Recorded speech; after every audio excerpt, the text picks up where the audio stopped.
aumentado o mal-estar na corte. O Alexandre é hoje um homem desesperado. Não é o Paulo Figueiredo que está dizendo, é um ministro do Supremo Tribunal Federal. E o racha, meus amigos, parece ter chegado de fato ao STF. Afinal, o que o secretário Rubio disse que as ações se estenderiam também aos aliados do pseudo-juiz e aos seus familiares.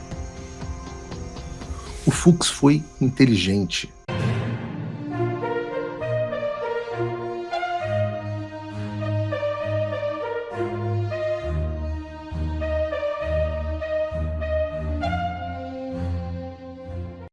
Mota anula comissões durante recesso branco e oposição reage. É isso mesmo. O presidente da Câmara dos Deputados, Hugo Mota, assinou nesta terça um ato que suspende a realização de reuniões de comissões entre os dias 22 de julho e 1º de agosto. A decisão publicada no Diário da Câmara dos Deputados foi tomada mesmo sem aprovação da Lei de Diretrizes Orçamentárias, o que tecnicamente impede o início do recesso parlamentar previsto na Constituição. Ou seja, praticamente impediu os parlamentares de exercerem os seus mandatos, fechando o Congresso. E Fux diverge de Moraes e diz que faltam provas de tentativa de fuga de Bolsonaro.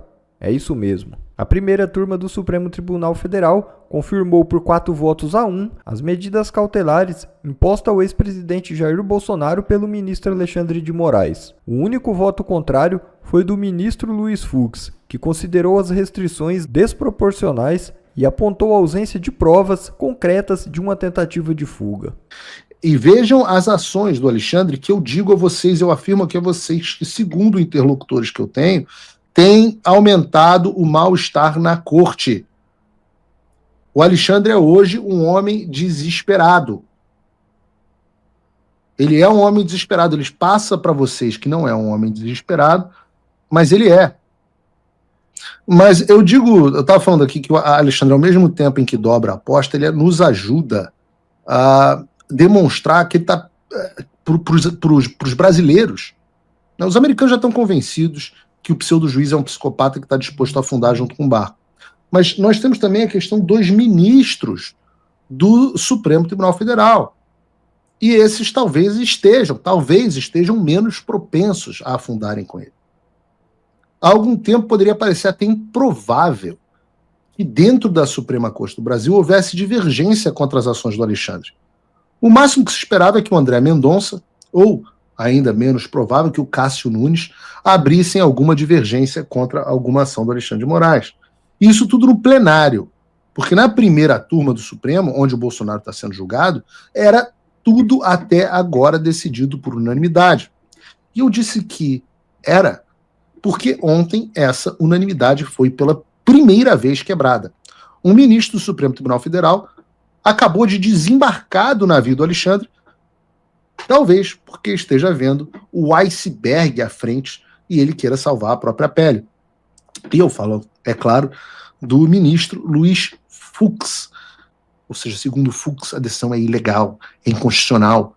A decisão do Alexandre diz Fux é ilegal e inconstitucional, portanto não deveria ter validade.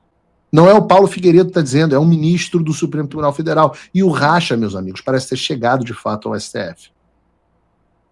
Diante das armas disponíveis no arsenal diplomático americano, eu posso dizer com grau de certeza de que quem permanecer no barco do Alexandre vai afundar junto com ele. Aliás, foi, afinal, o que o secretário Rubio disse que as ações se estenderiam também aos aliados do pseudo-juiz e aos seus familiares. O Fux foi inteligente. Sem mais delongas, eu falei mais cedo no programa que o cancelamento dos vistos dos ministros do STF e seus familiares e Paulo Gonet foi apenas o início das sanções americanas contra o regime. A partir da dobrada de aposta que a gente viu agora como parte do Alexandre de Moraes, e a gente já viu também como essas sanções já estão causando um racha no STF, resta a seguinte pergunta: como o Trump vai reagir? E a gente tem dois caminhos aqui. Nós temos sanções tradicionais, individuais, e nós temos as opções nucleares, diplomáticas e econômicas. E eu falei um pouco sobre isso ontem no Inteligência Limitada, Eu vivo chamando de inteligência artificial, mas é por hábito, né? Mas eu falei ontem no Inteligência Limitada que os Estados Unidos operam sob um paradigma chamado DIME. DIME é o nome de uma moedinha aqui nos Estados Unidos. Uma DIME é um acrônimo para diplomacia, inteligência, militar e economia. Todas as vezes que os Estados Unidos querem projetar os seus interesses, sejam eles quais forem em uma região, eles operam de forma integrada estes 4 aspectos. Eu volto a dizer: o aspecto diplomático, o aspecto de informação e inteligência, o aspecto militar e o aspecto econômico. Vejam, Donald Trump já ativou o aspecto diplomático, ainda não ativou o aspecto de informação e inteligência, não completamente, ainda não ativou o aspecto militar e está parcialmente, já ativou o aspecto econômico. Então, a resposta à pergunta que todos estão esperando é que eu não sei. Será? Não sei porque ninguém sabe. Nem as pessoas da Casa Branca sabem, nem as pessoas do Departamento de Estado sabem. Só Donald Trump sabe como vai agir em relação ao Brasil. O que eu posso dizer é o que vem sendo discutido e também como Trump agiu em algumas situações similares. Vejam, o Brasil comprou briga em todas as direções com os Estados Unidos e com seus aliados, e eu quero começar essa análise fazendo um paralelo com um caso mais parecido e que foi até menos severo do que o caso brasileiro. E eu vou dar o exemplo da África do Sul. Segundo noticiou o Wall Street Journal, devido ao seu alinhamento com o eixo do mal composto por China, Rússia e Irã, a sua postura anti-Israel, a sua corrupção sem freio e a perseguição violenta dos fazendeiros brancos, a África do Sul recebeu as seguintes sanções dos Estados Unidos: suspensão da ajuda financeira dos Estados Unidos à África do Sul em fevereiro, expulsão do embaixador do país em março, negativa do visto, o cancelamento do visto do enviado especial da África do Sul nos Estados Unidos em maio, sinalização americana de que os Estados Unidos podem se opor à reautorização de um importante programa comercial regional, e nessa semana o secretário do Tesouro, Scott Bessent, não compareceu à reunião dos ministros das finanças do G20 na África do Sul. Ainda segundo o The Wall Street Journal, essas ações refletem o status de pária que a África do Sul passou a ter em Washington.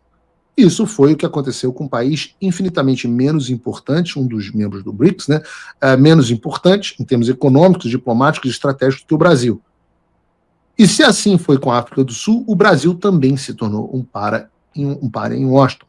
Logo de cara, a gente vê que as consequências do Brasil foram muito piores do que para a África do Sul. Afinal, não foi só um enviado especial que teve o visto negado, mas quase totalidade do Supremo Tribunal Federal e seus familiares que tiveram seus vistos cancelados. E se na África do Sul o Trump anunciou uma tarifa de 30%, no Brasil ele já começou com uma de 50%, com os senadores americanos ameaçando novas tarifas entre 100% e 500%. Então nós temos que dizer que as consequências do Brasil até agora foram mais severas do que a da África do Sul, o que me leva a um segundo ponto de análise. E agora eu quero falar do caso da Colômbia. Em 26 de janeiro desse ano, depois da Colômbia, do Gustavo Petro, amigo do Lula, comunista, guerrilheiro, proibir a aterrissagem de 2 voos vindos dos Estados Unidos que carregavam imigrantes ilegais deportados, o Trump anunciou que deu a seguinte diretiva aos membros da sua administração como forma de retaliação à Colômbia. E eu vou citar aqui ipsis literis. Essas são as diretrizes. Tarifas emergenciais de 25% sobre todos os produtos que entram nos Estados Unidos. Em uma semana, as tarifas de 25% serão elevadas para 50%. Proibição de viagem e revogação imediata de visto de autoridades do governo colombiano, bem como de todos os seus aliados e apoiadores. Sanções de visto a todos os membros do partido, familiares e apoiadores do governo colombiano. Inspeções reforçadas pela alfândega e proteção de fronteira em todos os cidadãos e cargas colombianas por razões de segurança nacional. Imposição total de sanções do IEPA, Lei de Poderes Econômicos e Emergência Internacional, sobre o Tesouro, o sistema bancário e o setor financeiro.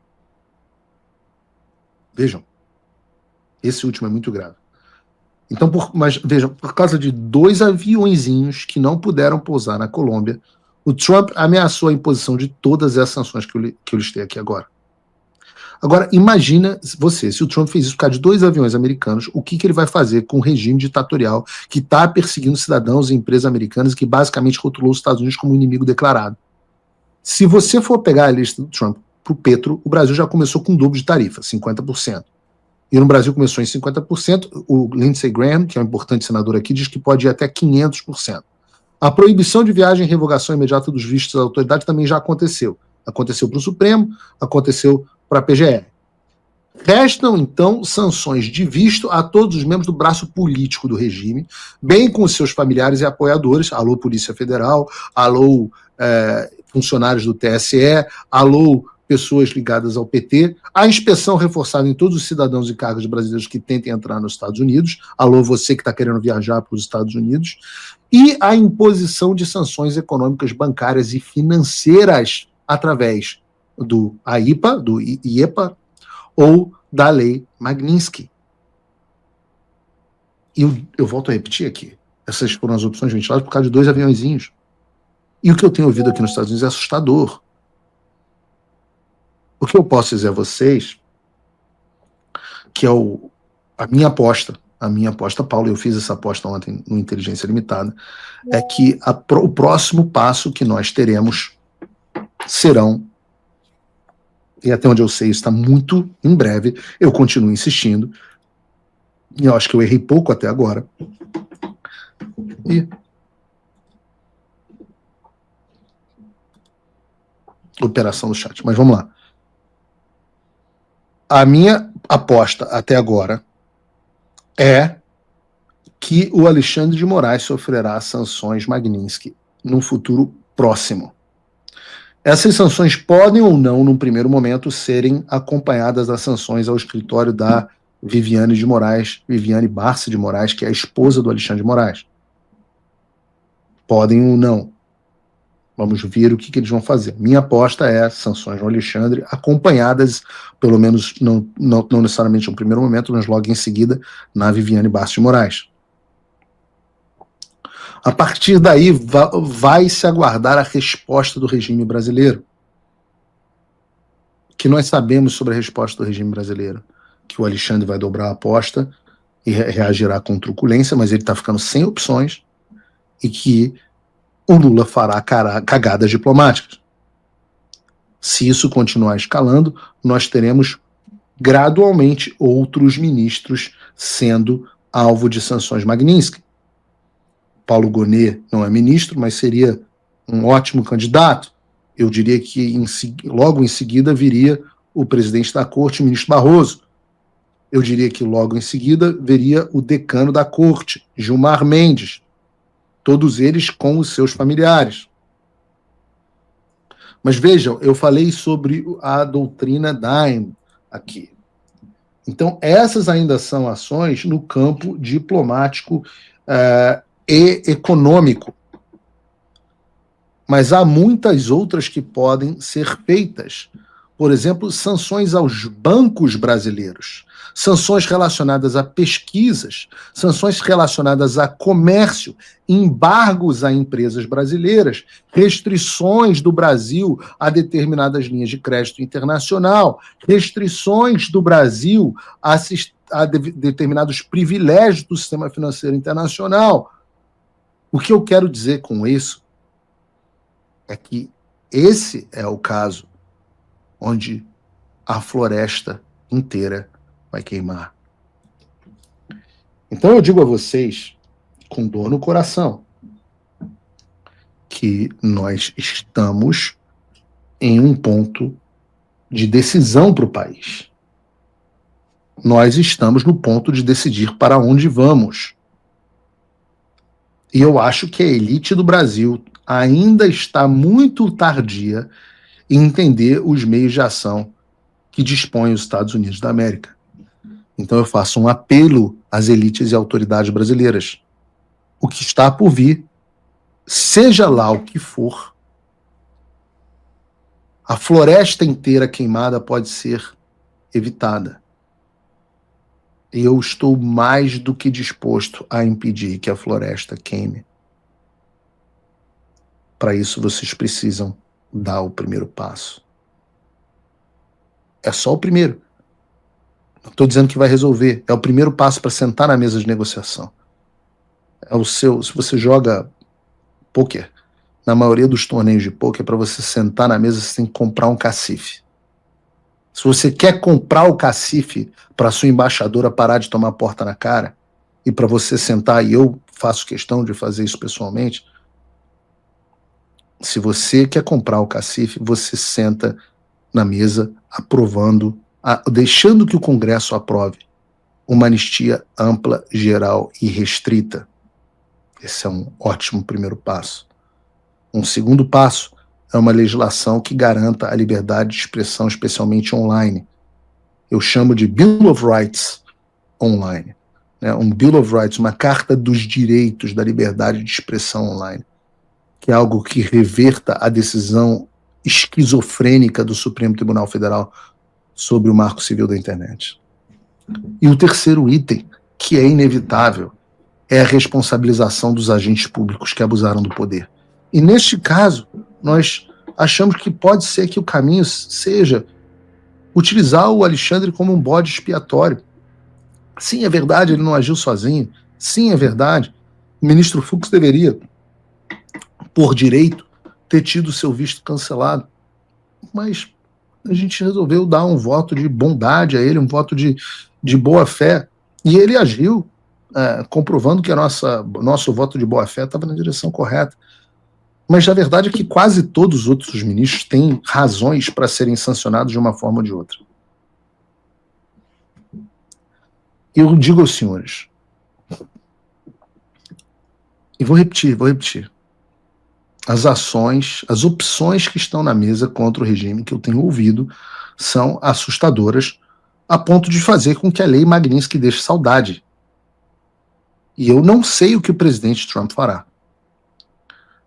Vejam, falaram para mim, Paulo, esse negócio do GPS que está circulando é verdade? Eu falo assim, olha, eu nunca ouvi essa questão do GPS, mas o que eu ouvi, e eu vou dar aspas aqui de uma pessoa da Casa Branca, at this point, all the options are on the table. Que significa, a esta altura, todas as opções estão na mesa. E é isso que significa, e vai nessa linha, quando o presidente abre uma investigação da seção 301 contra o Brasil.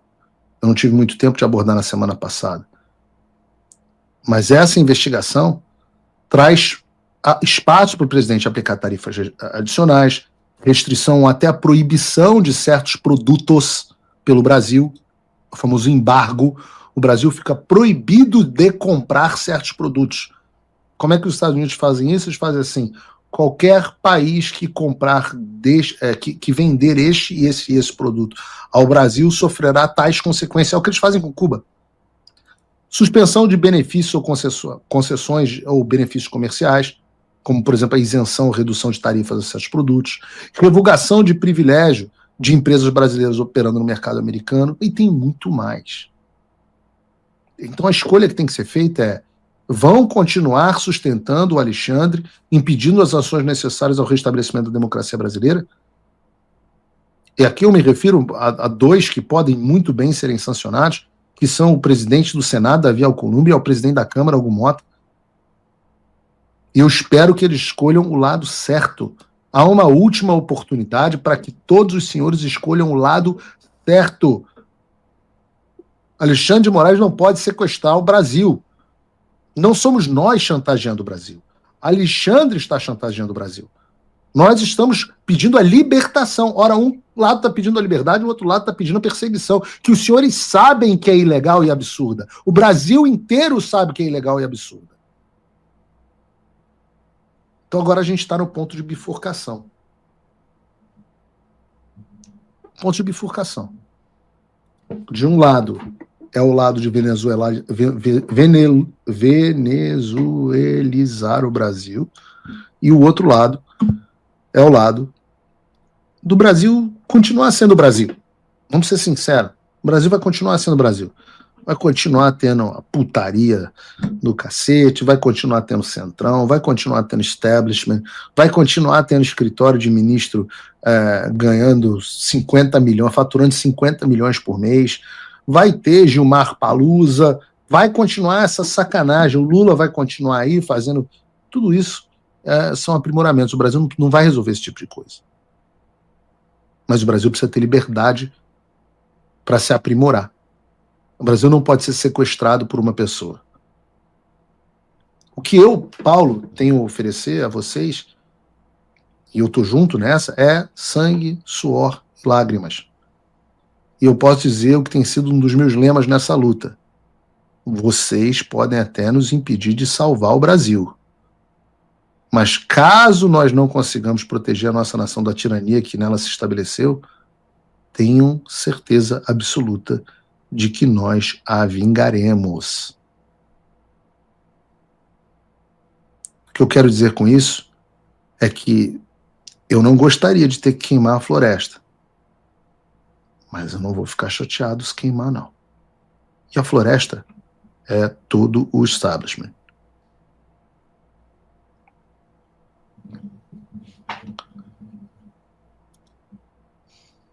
Bom pessoal, esse foi mais um vídeo, eu espero que vocês tenham gostado. Se vocês gostaram, deixa o like aqui para fortalecer nosso canal. Logo eu volto trazendo mais informações da política para vocês. Um forte abraço, fiquem todos com Deus e até a próxima.